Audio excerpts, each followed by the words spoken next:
Park Daeho stepped off the transport shuttle and into the massive corridors of Galactic Trade Station Nexus 7. The station stretched endlessly in all directions. Hundreds of different alien species walked past him. Some had forearms. Others had scales that changed colors. A few floated in the air without touching the ground. Daeho wore his standard work uniform.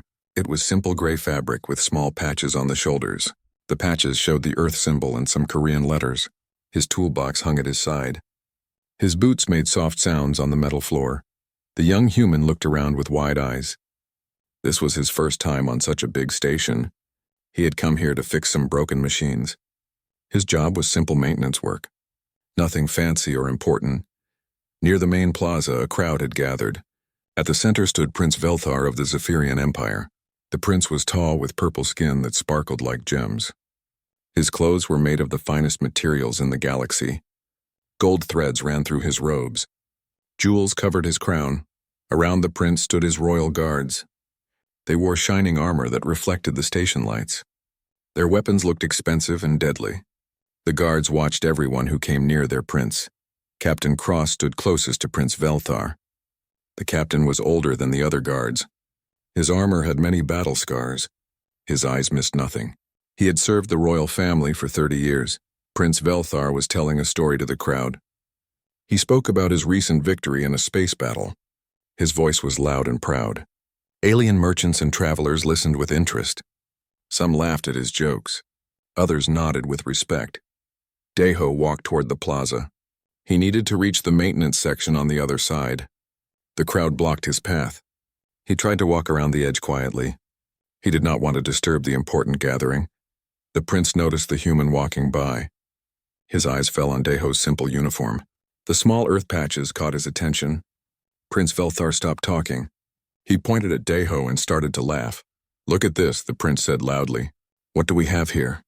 The crowd turned to look at Daeho. The human stopped walking. He felt many eyes watching him. His face turned red with embarrassment. Prince Velthar walked closer to Daeho. His jeweled shoes clicked on the floor. "Those patches on your clothes," the prince said. "Are those supposed to be military ranks?" Daeho shook his head. "No, Your Highness. These are just work patches. I am a maintenance engineer." The prince laughed even louder. "Work patches. Did you hear that, everyone? This creature thinks his little job badges make him look important." Some aliens in the crowd started to giggle. Others whispered among themselves. A few looked uncomfortable but said nothing. "Tell me, little human," Prince Velthar continued, "what great battles have your people won? What mighty empires have you conquered?" Daeho looked down at his feet. "We are just engineers and workers, Your Highness. We fix things that are broken. Fix things." The prince slapped his knee. "The great human empire fixes broken machines." "How terrifying." The crowd laughed louder now. Prince Velthar enjoyed the attention. He walked in a circle around Daeho. "Look at his simple clothes. Look at his basic tools. This is what humans think passes for civilization." Captain Cross watched silently. Something about the human's patches looked familiar. He had seen similar markings before. But where? The memory was fuzzy. It was from the recent war, the Void War that had ended just months ago. "Your Highness," Captain Cross said quietly, "perhaps we should continue with our business." But Prince Velthar was having too much fun. No, Captain. This is educational. We are learning about the mighty human race." He turned back to Daeho. "Tell us about your homeworld. Do you have grand palaces? Mighty war fleets?" Daeho kept his voice steady. "Earth is a nice planet. We have cities and farms. People work together to build things." "Work together?" The prince pretended to be amazed. "How sweet. Like little children playing with toys." A group of young Zephyrian nobles joined the crowd. They had heard the prince mocking someone. They wanted to see the fun. They pointed at Daeho's patches and whispered jokes to each other. "Those symbols," one noble said loudly. "They look like cave paintings." "Maybe humans still live in caves," said another. The crowd was getting bigger. More aliens stopped to watch. Some felt sorry for the human but were too afraid to speak. Prince Velthar was too powerful to argue with. Captain Cross looked closer at Daeho's patches. The Earth symbol was simple, a blue and green circle, but the other patch had Korean letters, and below that some numbers and symbols. The captain's military training made him notice details. Suddenly, Captain Cross felt his blood turn cold. He remembered where he had seen those markings before. During the war briefings, in the reports from the front lines, in the stories that made veteran soldiers go quiet with respect. "Your Highness," Captain Cross said urgently, but the prince ignored him. Prince Velthar was now acting out a mock battle. He pretended to fight with an imaginary enemy. "This is how humans fight wars," he said dramatically, with their little toolboxes and work patches. The crowd roared with laughter. Some aliens were recording the scene with their devices. They would share this funny story with friends across the galaxy. Deho stood quietly through it all. His face showed no anger. His hands did not shake. He simply waited for the prince to finish. This confused some watchers. Most beings would have gotten angry by now, or tried to defend themselves. But the human just stood there calmly. Captain Cross pushed through the crowd. He reached Prince Velthar's side. The captain's face was pale. His hands trembled slightly. "Your Highness," Captain Cross whispered urgently in the prince's ear. "Stop this. Stop this right now." Prince Velthar looked annoyed. "Why? We are just having some fun with this primitive creature." Captain Cross looked at Deho's patches again. The symbols were clear now. The numbers matched his memory. The letters spelled out something in Korean that he had heard mentioned in hushed tones by military commanders. "Your Highness," Captain Cross said very quietly, "do you know who that was?" The laughter died on Prince Velthar's lips. Something in his captain's voice made him stop joking. Captain Cross never sounded afraid. Never. But right now the old soldier looked terrified. The crowd sensed the change in mood. The laughter faded away. Everyone waited to see what would happen next. Prince Velthar looked at his captain. Then he looked at the quiet human standing before them. Deho had not moved, had not spoken, had not shown any emotion. "What do you mean?" Prince Velthar asked his captain quietly. Captain Cross swallowed hard. His next words would change everything. Captain Cross took a deep breath. His hands were still shaking. The crowd around them had grown quiet. Everyone waited to hear what the old soldier would say. "That patch on his uniform," Captain Cross whispered to Prince Velthar. "Those are not simple work badges. That is the Terran Engineering Corps insignia." Prince Velthar looked confused. "So what?" He said. "He fixes machines." "Your Highness," Captain Cross said very quietly. "Those are the humans who held the Kethvar passage." The color drained from Prince Velthar's purple face. His mouth opened, but no words came out. Every military leader in the galaxy knew about the Kethvar passage.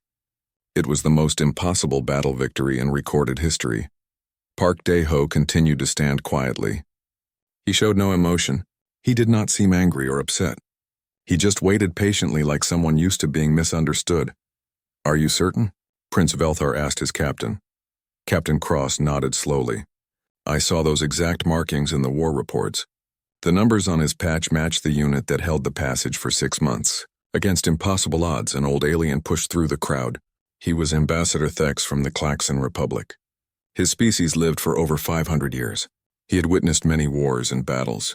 His old eyes were very wise. "What is happening here?" Ambassador Thex asked. He saw the nervous faces around him. He noticed the quiet human standing in the center. "Nothing important," Prince Velthar said quickly. "Just some entertainment." Ambassador Thex looked at Deho's patches. His ancient eyes went wide. He had seen those symbols before, in the most important military briefings of his long life. "Young Prince," Ambassador Thex said slowly, "do you know what you have done?" "What do you mean?" Prince Velthar was getting more worried. Ambassador Thex walked closer to Deho. He bowed his head with respect. This surprised everyone. Ambassadors did not bow to maintenance workers. "Honored human," Ambassador Thex said. "I was there when the reports came in from Kethvar. Your people saved millions of lives." The crowd began to whisper. Something important was happening. They could feel it in the air. Another human walked into the plaza. She was Kim Sora, a woman in her early 30s. She wore simple diplomatic clothes. Nothing fancy or expensive. She carried a data pad and looked like a busy office worker. "Deho," Sora called out. "There you are. The maintenance chief is looking for you." She stopped when she saw the crowd. Everyone was staring at her and Deho. The atmosphere felt tense. "Is everything all right?" Sora asked. Ambassador Thex turned to look at her. He noticed her diplomatic badge. It was also very simple. Just like Deho's patches, it looked ordinary. But Ambassador Thex had learned not to judge humans by their appearance. May I ask what your role is? Ambassador Thex said politely. I coordinate supply logistics, Sora replied. Nothing exciting. Just making sure the right materials get to the right places. Captain Cross felt his legs go weak. He knew what supply logistics meant during wartime. He looked at Sora with new eyes. Your Highness, Captain Cross whispered urgently. She might be one of the strategic coordinators from the war. Prince Velthar was starting to understand. The humans looked so ordinary, so plain and simple, but there was something else here. Something he had missed completely. Ambassador Thex stepped forward.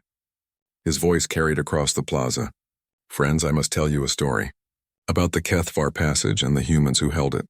The crowd gathered closer. Even the station security stopped to listen. Ambassador Thex was famous for his war stories. The HFY passage was the key to our entire defense, Ambassador Thex began. If the enemy took it, they could reach the core worlds. Billions would have died. Deho and Sora listened quietly. They did not interrupt or correct anything. The passage was just an asteroid field, Ambassador Thex continued. No planets, no natural defenses, just floating rocks in space. Military experts said it could not be defended. Prince Velthar found himself listening carefully. This was not the story he expected. The human fleet that arrived was small, Ambassador Thex said. Old ships. Basic weapons. Everyone thought they would be destroyed in days. Sora looked at her datapad. We should probably get going, she said to Deho. Those machines won't fix themselves. Ambassador Thex heard this and smiled sadly. But the humans did something nobody expected. They turned those asteroids into fortresses, using nothing but salvaged metal and broken ship parts. Captain Cross nodded. He had read the reports. The human engineering was beyond anything he had seen before.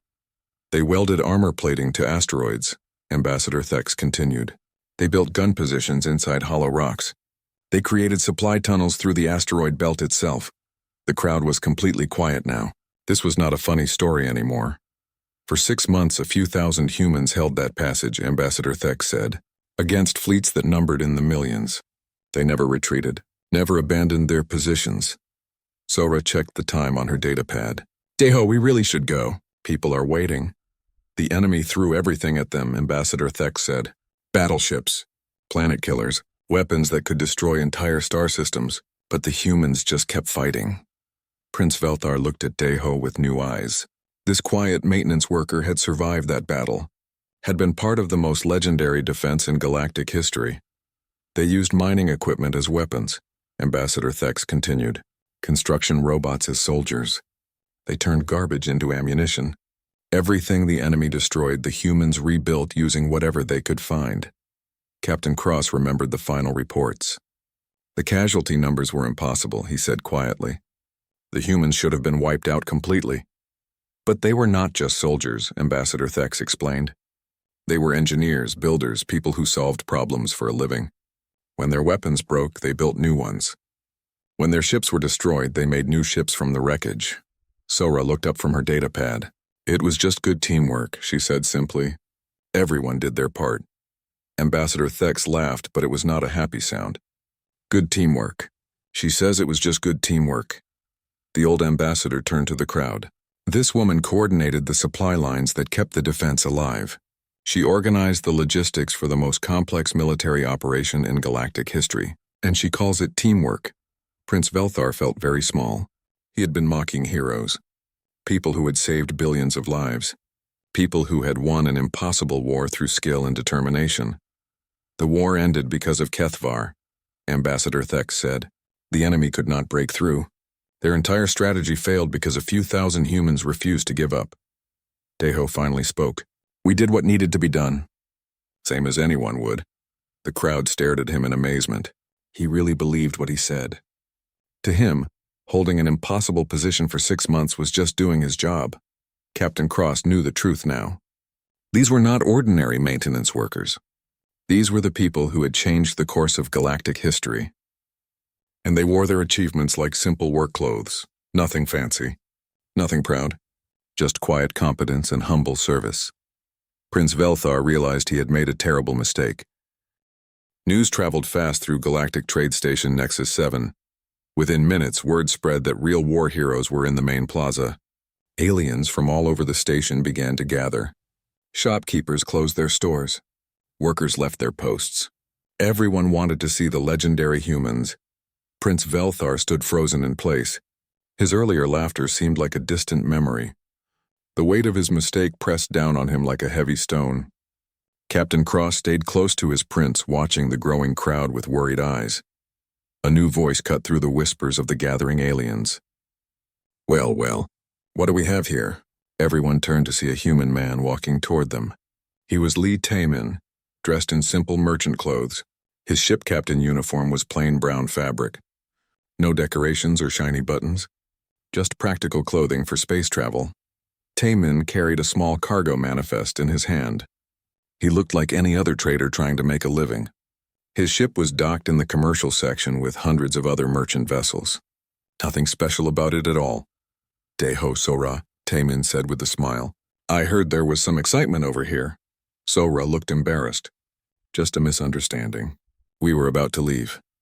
An alien trader in the crowd suddenly dropped his purchase scanner. The device clattered loudly on the floor. His 4 eyes were wide with shock as he stared at Taemin. You, the trader whispered. You are him. Taemin looked confused. I am sorry. Do we know each other? The trader's species had perfect memory for voices and faces. Kepler Station. 3 years ago, you saved us. A ripple of whispers ran through the crowd. Kepler Station was another legend from the recent wars. Everyone knew the story, but few had ever met someone who was actually there. Ambassador Thex stepped forward. His ancient eyes studied Taemin carefully. What is your ship's name, Captain? The Gentle Current, Taemin replied. Nothing fancy, just a cargo hauler. Captain Cross felt his heart skip a beat. He knew that name.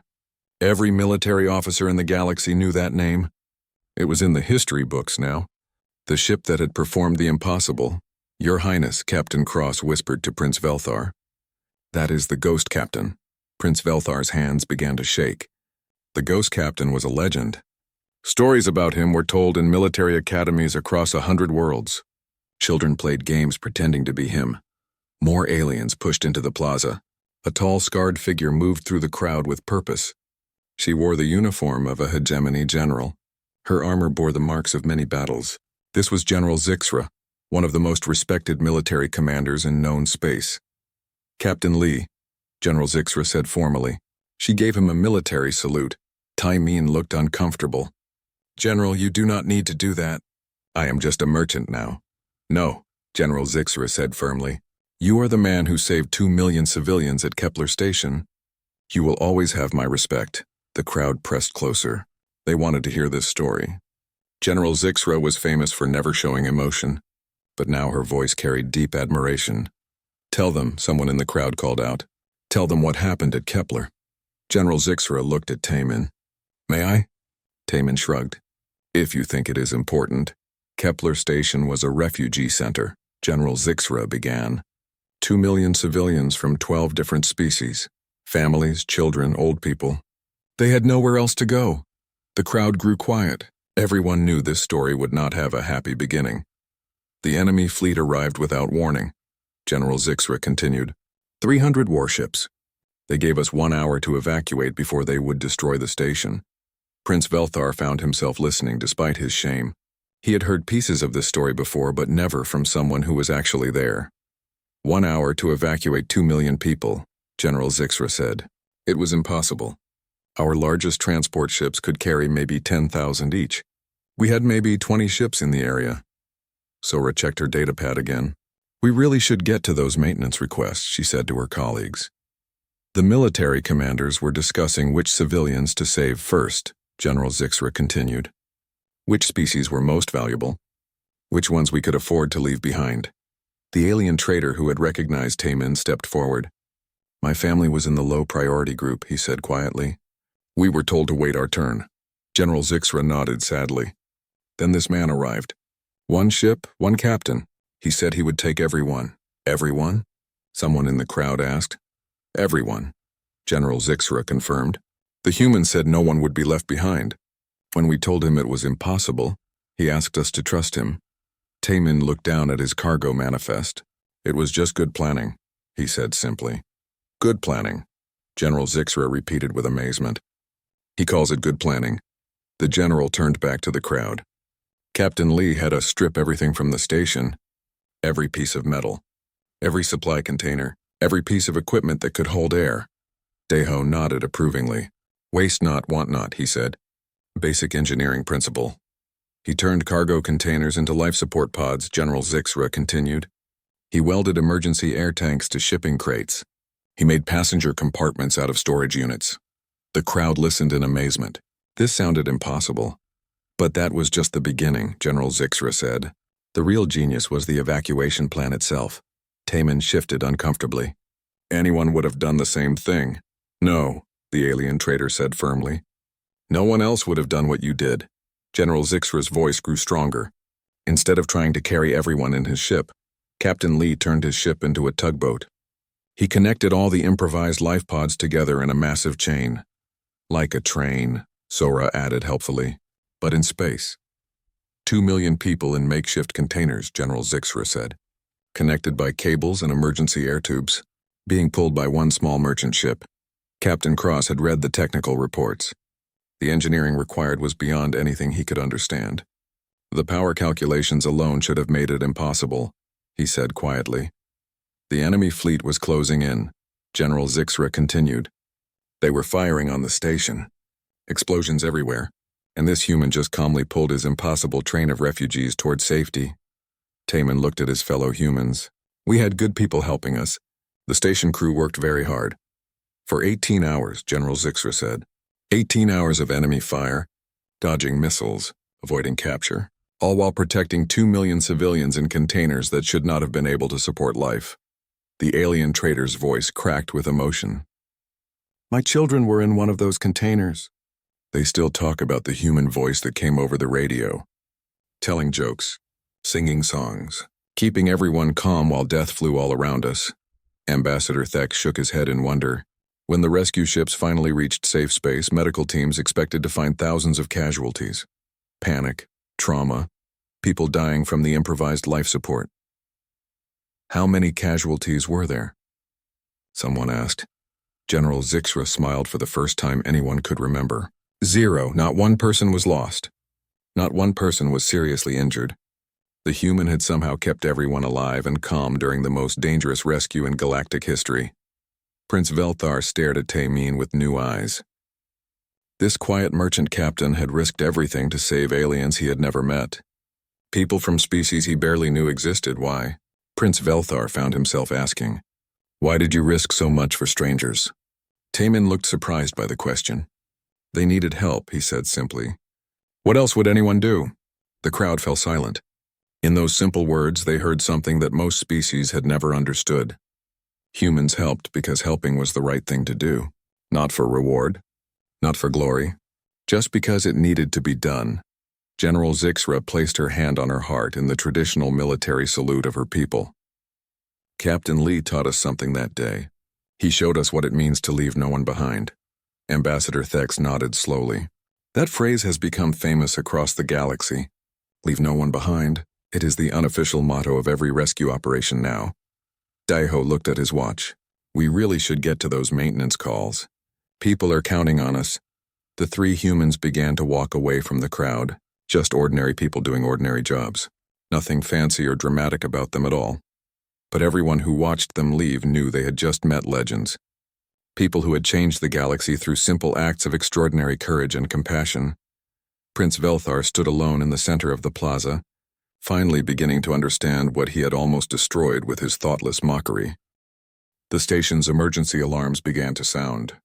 Red lights flashed in every corridor. The peaceful atmosphere of the plaza shattered as urgent announcements echoed through the air. All citizens remained calm. The station's computer voice said, "Emergency protocols are now in effect. Please await further instructions." Park Daeho, Kim Sora, and Lee Taemin stopped walking. They looked at each other with concern. Around them, aliens began to panic. Some ran toward their ships. Others stood frozen with fear. Prince Velthar grabbed Captain Cross by the arm. What is happening? Captain Cross was already checking his communication device. Unknown, Your Highness. But it sounds serious. A new presence filled the plaza. The air itself seemed to change. It became thick and heavy. A strange humming sound grew louder and louder. Then suddenly everything went quiet. Something appeared in the center of the plaza. It was not a ship or a machine. It looked like a cloud of silver light that moved and changed shape. Sometimes it looked like a giant eye, sometimes like flowing water, sometimes like nothing at all. The crowd backed away in fear. This was something beyond their understanding. "Do not be afraid," a voice said. It came from everywhere and nowhere at once. "We are the collective mind. We have come to observe." Ambassador Thex felt his old legs go weak. The collective mind was a legend, an ancient species that appeared only during great crises. They were said to judge the worth of civilizations. "Why are you here?" General Zixra asked bravely. "Your station faces destruction," the collective mind replied. "A spatial anomaly approaches. It will consume everything within 6 hours. Millions will die." Panic spread through the plaza. Aliens began pushing toward the exits. The crowd turned into a mob as everyone tried to escape at once. "However," the collective mind continued, "we offer a test. Solve our challenge and we will save everyone. Fail and all will perish." The silver light grew brighter. Images appeared in the air above the plaza. They showed the station from outside. A massive hole in space was growing larger. It pulled at the station with invisible force. "Your challenge is simple," the collective mind said. "Save everyone on this station. All 3 million inhabitants. You have the resources available on the station. You have 6 hours. Begin." The images changed to show the inside of the station. There were humans, aliens, prisoners, workers, children, elderly beings, and even some criminals in the holding cells. Immediately, alien leaders began to argue. A Zephyrian admiral shouted over the crowd, "We must save the most important people first." Royalty, military leaders, scientists, a hegemony general disagreed. "We save those who can contribute most to society." The young and strong. "No," called out a merchant leader. "We save those who can pay for passage." "That is only fair." The arguments grew louder. Different species demanded priority for their own people. Everyone had reasons why they should be saved first. Prince Velthar found himself nodding along with the Zephyrian admiral. "Yes, we must save the nobles and leaders first." That makes sense, but Captain Cross noticed something. The 3 humans were not arguing. They had moved to a quiet corner of the plaza. Deho had his maintenance tablet out. Sora was making notes on her datapad. Taemin was drawing diagrams on a piece of paper. A 4th human joined them. This was Choi Min-woo, a quiet man who had been watching everything from the edge of the crowd. He wore simple research clothes. His badge said he was a xenobiologist studying alien plant life. "What can you tell us about the different species?" Sora asked Min-woo quietly. Min-woo spoke in a soft voice. 3 million total inhabitants, 247 different species. Each has different atmosphere requirements, gravity needs, and temperature ranges. The alien leaders continued to argue loudly. They formed groups based on their species. Each group demanded to be saved first. "This is impossible," the hegemony general declared. "We cannot save everyone. We must choose who lives and who dies." "Agreed," said the Zephyrian admiral. "Some must be sacrificed for the greater good." Deho looked up from his tablet. "Why?" The simple question caught everyone off guard. "What do you mean, why?" Prince Velthar demanded. "Because it is impossible to save everyone." "Is it?" Sora asked. "Have you checked the numbers?" Taemin spread his diagram on a nearby table. "The station has 47 docking bays. Each bay can hold multiple ships if we pack them efficiently," Min-woo added quietly. "The station's life support systems can be modified to work in spacesuits and emergency pods." The alien leaders stared at them. "You cannot be serious," the admiral said. 3 million beings cannot fit on the available ships." Deho stood up. "Not on the ships, no. But we do not need to fit everyone on ships," Sora explained patiently. "We use the same method Captain Lee used at Kepler Station. We turn the ships into tugboats. We build passenger compartments from station materials." "That was only 2 million people," General Zixra pointed out. "Yes," Taemin agreed. "But this station is much bigger. More resources to work with." Min-woo had been calculating on his datapad. "The station has enough raw materials to build life support pods for 4 million people. We only need 3 million. "But the complexity," an alien engineer protested. "So many different species with different needs." Min-woo smiled shyly. "That is what xenobiology is for. I know the requirements for all 247 species. We can design pods that work for everyone." The collective mind's voice filled the air again. You have 5 hours remaining. The alien leaders looked panicked. They had wasted an hour arguing about who to save. Now they had less time and no real plan. But the humans were already moving. Deho spoke into his communication device. All human personnel report to Docking Bay 1. We have work to do. Sora was contacting supply departments across the station. We need all available construction materials moved to the main assembly areas. Priority 1. Taemin was already walking toward the docking bays. I need to prep my ship for heavy pulling. This is going to be interesting. Prince Velthar watched in amazement. While everyone else had been arguing about who deserved to live, the humans had quietly figured out how to save everyone. Wait, Prince Velthar called after them. What about the prisoners? The criminals in the holding cells? Deho stopped and looked back. What about them? Should we really risk everyone to save criminals? The 4 humans looked at each other. They seemed confused by the question. Of course we save them, Sora said simply. They are people too. But they broke the law, Prince Velthar insisted. Minwu spoke quietly. That does not mean they deserve to die. Everyone gets saved, Taemin said firmly. No exceptions. No compromises, everyone. General Zixra stepped forward. I want to help. What can my soldiers do? Ambassador Thex raised his old hand. The Klaxon Republic offers our ships and crew. One by one, other alien leaders joined them. The humans had shown them something important. They had proven that the impossible choice was not really a choice at all. As they worked together, the collective mind watched silently. This was not how most species approached such problems. Most civilizations would have spent all 6 hours arguing about who deserved to survive.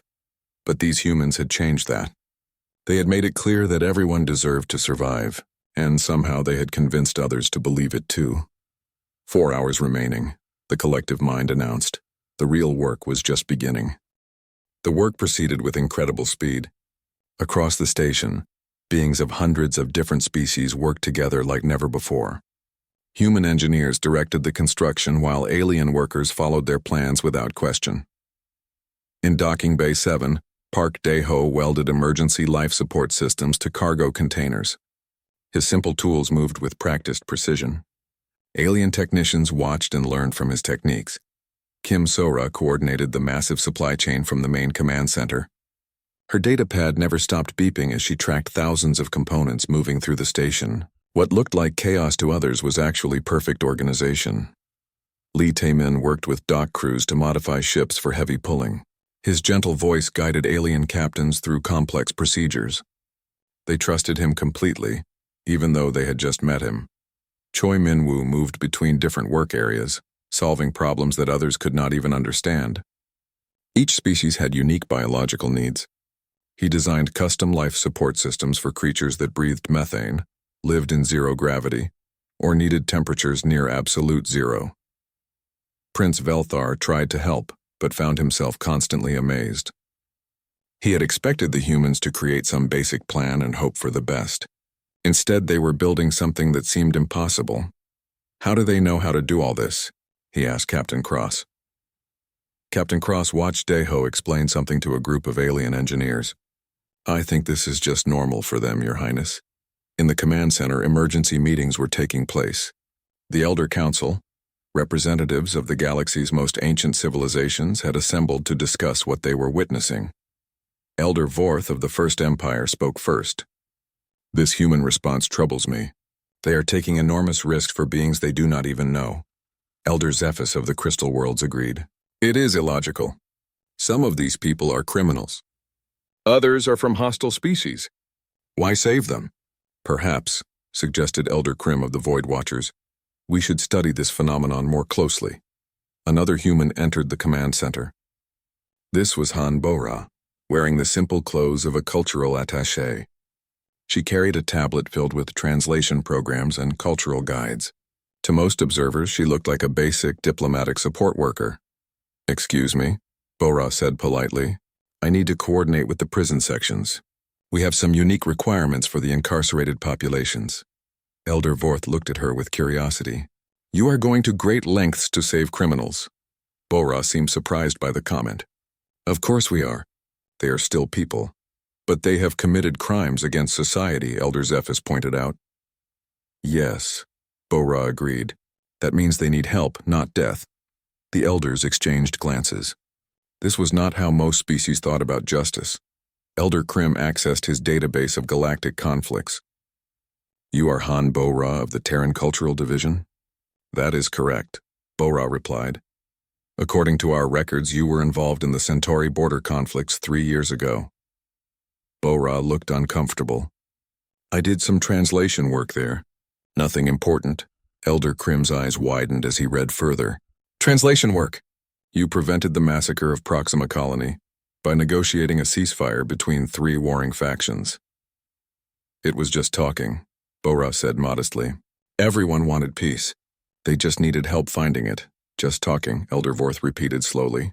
She calls preventing genocide just talking. Elder Krim continued reading. You also stopped the ethnic cleansing on Kepler-7, and the religious wars on the outer moons, and the species conflict in the Vega system. Bo-Ra shifted nervously. People were fighting over misunderstandings. Once they talked to each other properly, the fighting stopped. The elders stared at her in amazement. This quiet cultural worker had single-handedly prevented multiple genocides. She had saved millions of lives through diplomacy alone. How? Elder Zephys asked.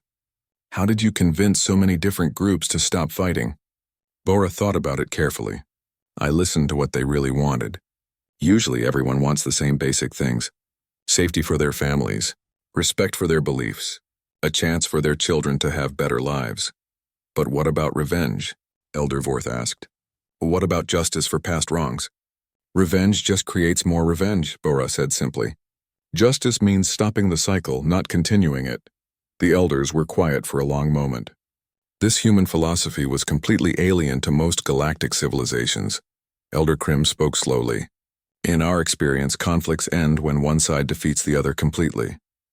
That is not really an ending, Bo-Ra replied. That is just a pause until the losing side gets strong enough to fight back. Then how do conflicts truly end? Elder Zephys asked. Bo-Ra smiled sadly. When everyone decides that peace is more important than being right. The work continued around the station. With 2 hours remaining, the impossible was starting to look possible. Massive chains of life support pods stretched through the docking bays.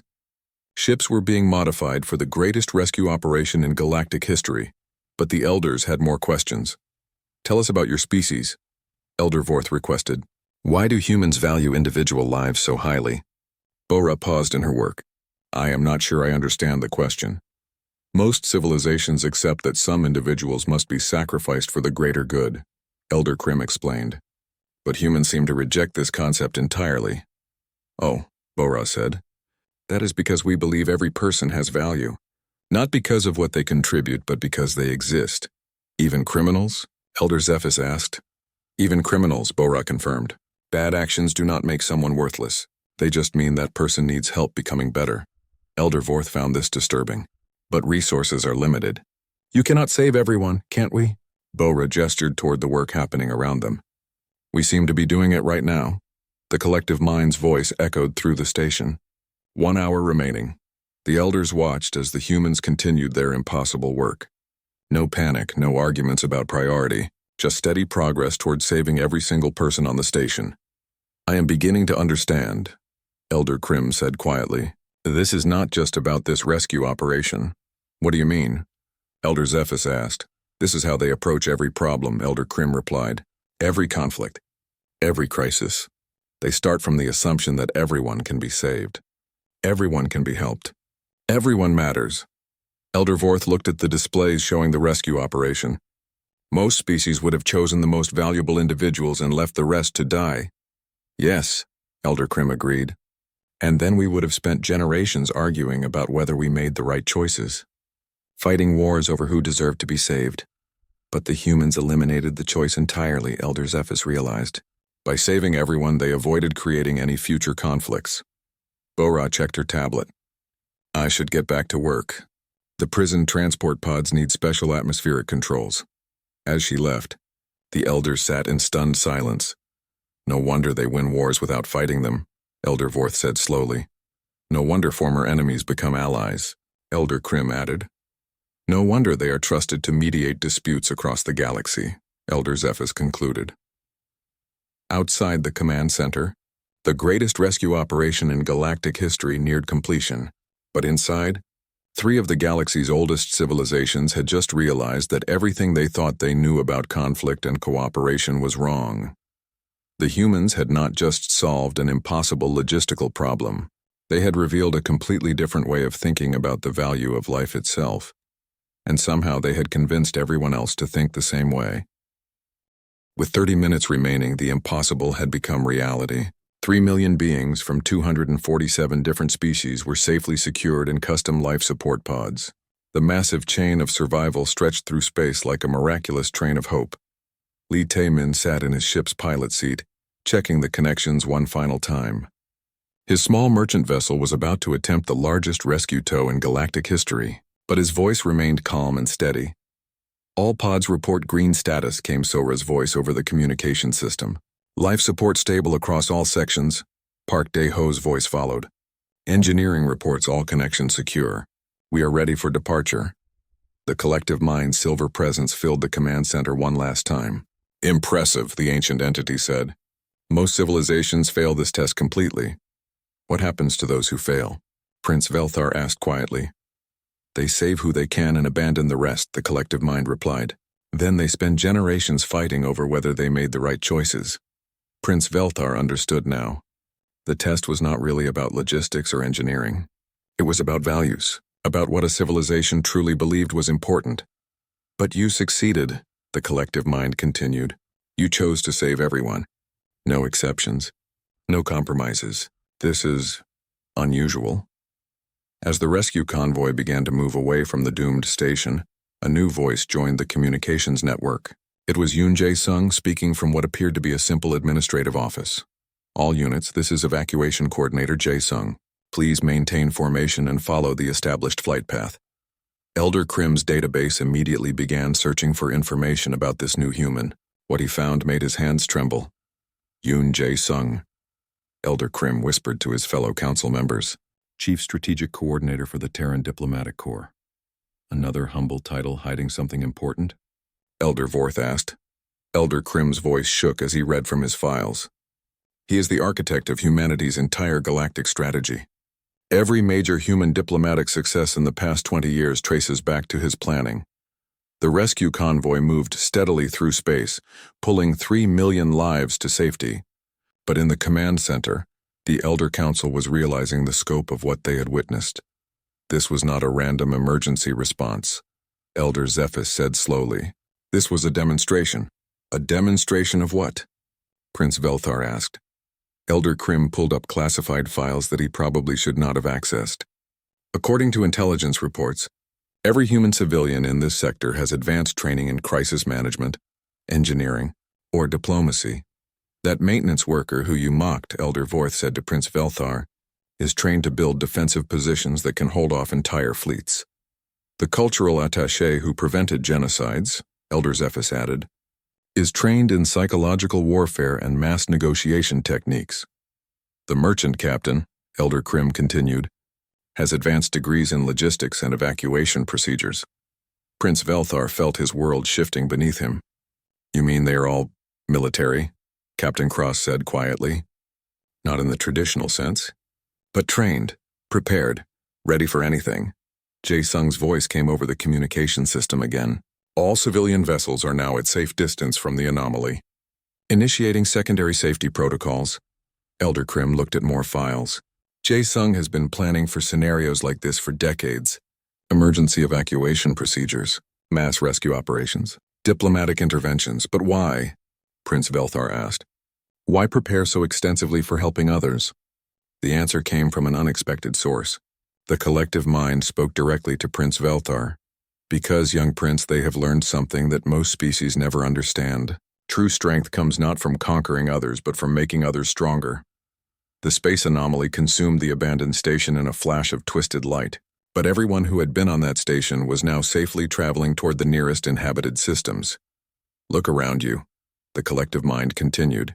Who is leading this rescue convoy? Prince Velthar looked at the command displays. Ships from dozens of different species were working together perfectly. Everyone is. All species are cooperating. Exactly, the collective mind said. The humans did not take command. They did not impose their will. They simply showed everyone what was possible, and everyone chose to follow their example. Elder Vorth was beginning to understand. This is their strategy. Not conquest through force, but leadership through example. They make everyone around them better, Elder Zephys realized. Stronger, more capable, more united. Jae-sung's image appeared on the main screen. He was a middle-aged man in simple clothes, sitting at a basic desk. He looked like any minor bureaucrat from any of 1,000 worlds. "Friends," Jae-sung said calmly, "I want to thank everyone for their cooperation today. This rescue succeeded because we all worked together."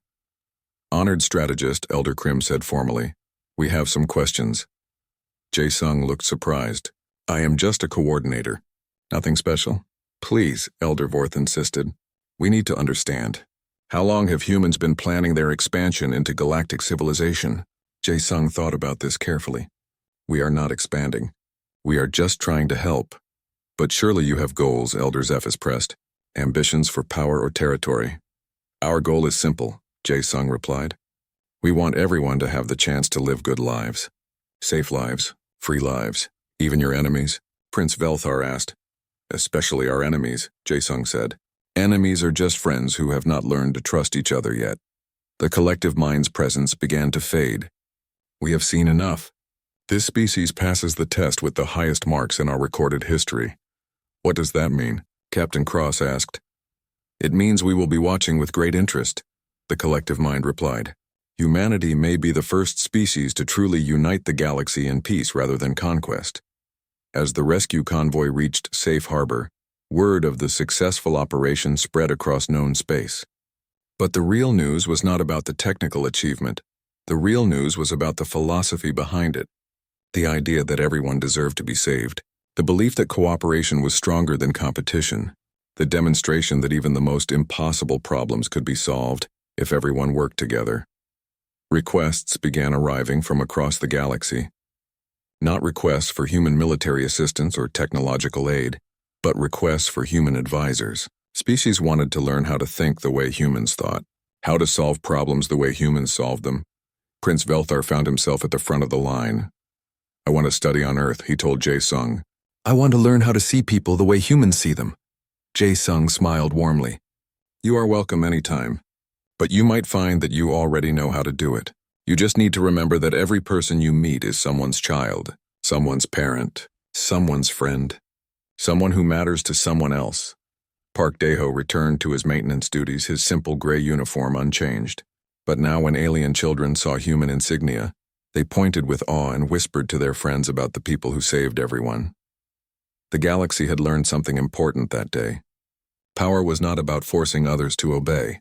True power was about inspiring others to be their best selves. And somehow these quiet humans in their simple clothes had become the most powerful force in known space.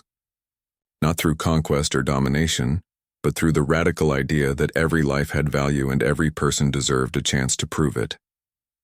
In the end, that was the most human thing of all.